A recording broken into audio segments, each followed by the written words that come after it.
What's happening, fam? L.A.R. movement still moving. Book is entitled Lessons from a Non-Custodial Father at Amazon, Kindle, and Create Space.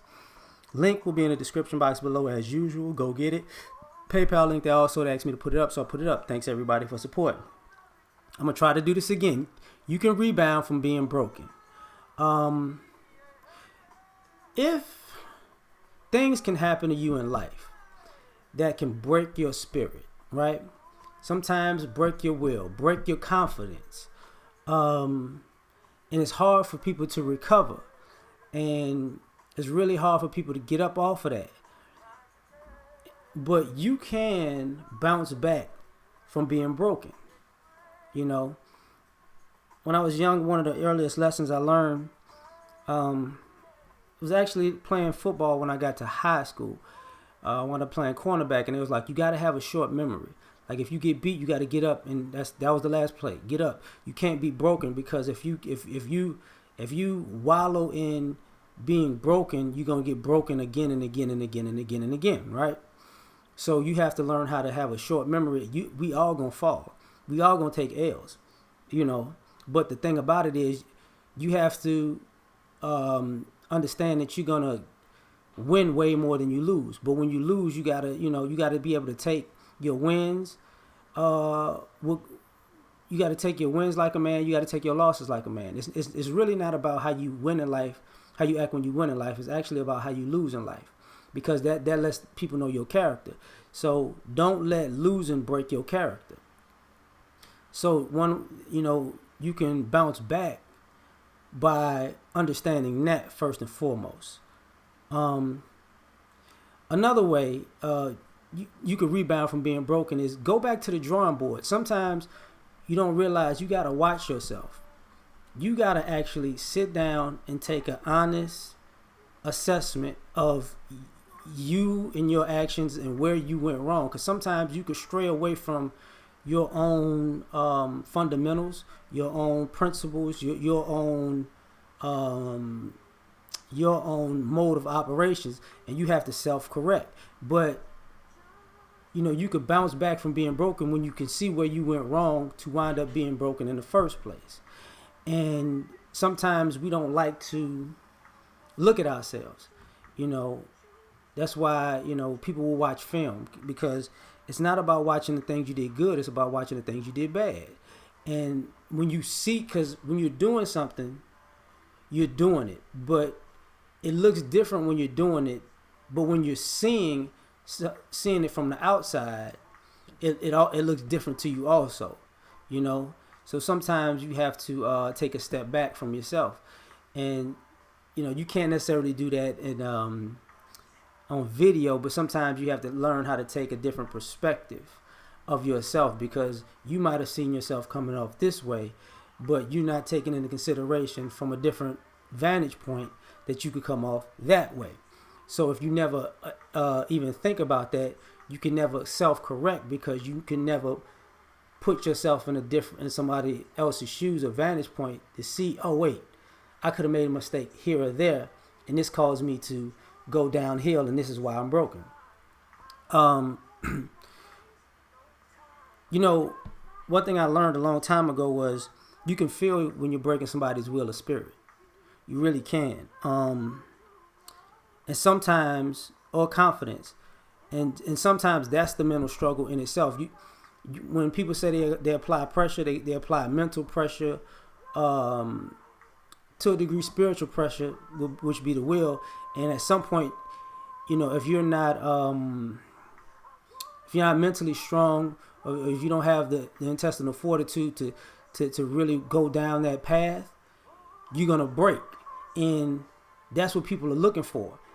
They're not really looking for beating you. They're looking for breaking you, because if I can break you, I can beat you the next time and the next time and the next time. It has nothing to do with that one interaction. It has something to do with breaking you, so you'll never ever actually be a threat again. But you can bounce back from that by understanding that you know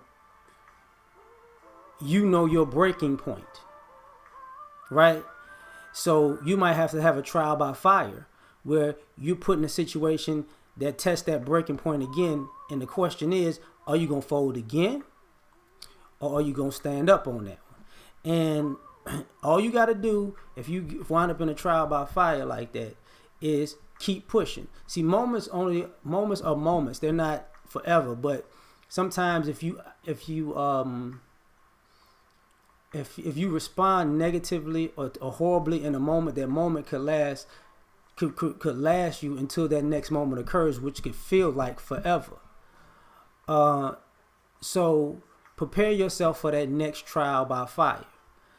And when it comes, all you got to do is stand. Just stand. That's it.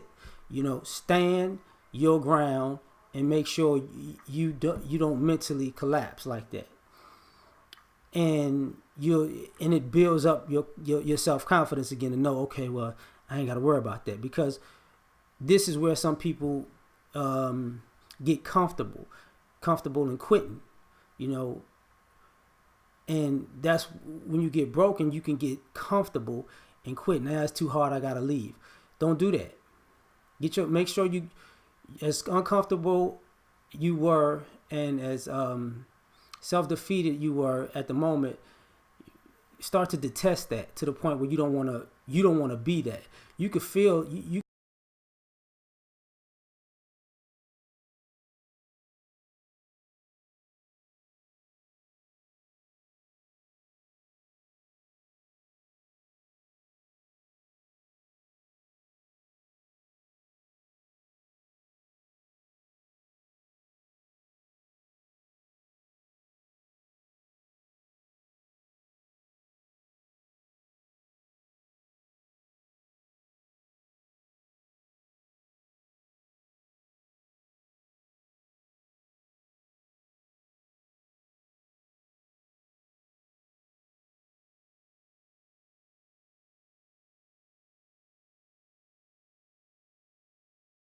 criticism, which you will need.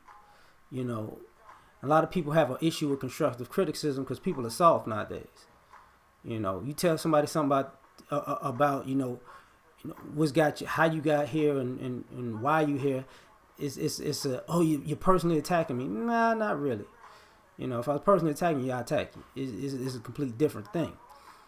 But you're gonna need both and be open to both and be able to sit on it. Like me and my dad used to get into it all the time, like all the time. But one thing I remember and I kept with me was I can listen to somebody's opinion even in the worst confrontation, because there's some truth in it, right? So you could rebound from being broken by being able to listen even when you feel like you're offended, because it might be something truthful in that. And you'll know because it's going to hit you where it's supposed to hit you. But if you're so defensive that nothing ever hits you because ain't nobody can't nobody tell me nothing, you're going to continue to be broken. Because if can't nobody tell you nothing, you can't tell yourself nothing, and that, which means you'll lie to yourself. And you're going to stay broken because you lie to yourself. And the reason I know this is because, as I was talking about earlier, about you can break people's will and spirit and confidence. People who are delusional, you could drag them in real deep water and drown them, because they actually think they could swim out there because they believed it, but they never did it. And that's how you break them completely. Oh yeah, come on out in this deep water. Come on with me. Oh, I know you're great. You're great. Oh yeah, you're unstoppable. Get that motherfucker right there. And then and then they go on a shock. They panic. It's not because they realize they talked themselves into being able to swim in that deep water. They weren't actually able to do it. But you can also rebound, and it might sound weird, but you may need to make a complete change of self, change of circumstances, sometimes change of not necessarily venue, but area. You might have to move, right? You might have to get a perspective from a different area, a different place, get a different feel of a different environment, a different culture. And or go from You might have gotten too modern and you got to go old school. Or you might have gotten too old school and go modern. You got to put yourself in a completely different setting to rebuild yourself. And you realize, you know, you might get something new and fresh, and it rejuvenates you, right? And then you can address the ways you got broken because you're rejuvenated in a new, different way. This is why people sometimes, not necessarily vacation, but people go different places to get different skill sets because they're more prevalent in one place than the other. And that place has a different type of energy, a different type of feel to it, different type of culture. You know, I mean, part of my upbringing, to be perfectly honest, that I loved the most was New Orleans, Chicago, and the DMV have different cultures. The cities don't even operate the same. The people aren't the same. They don't feel the same. It's a whole different thing, right? But when you get in those multiple areas, if you're low in one area, you could use something you learn from another area to pick you up, and it can get and it can get you over the hump because you're renewed in a sense. You're not actually stuck in the rigmarole of doing it that same way. That's how we do it out here. Because how you do it out here might get you stuck to the point where you'll keep being broken because you can't break the cycle of doing it the same way. So I hope this one isn't destroyed like the other one was. But catch y'all later. Like, share, subscribe. Peace.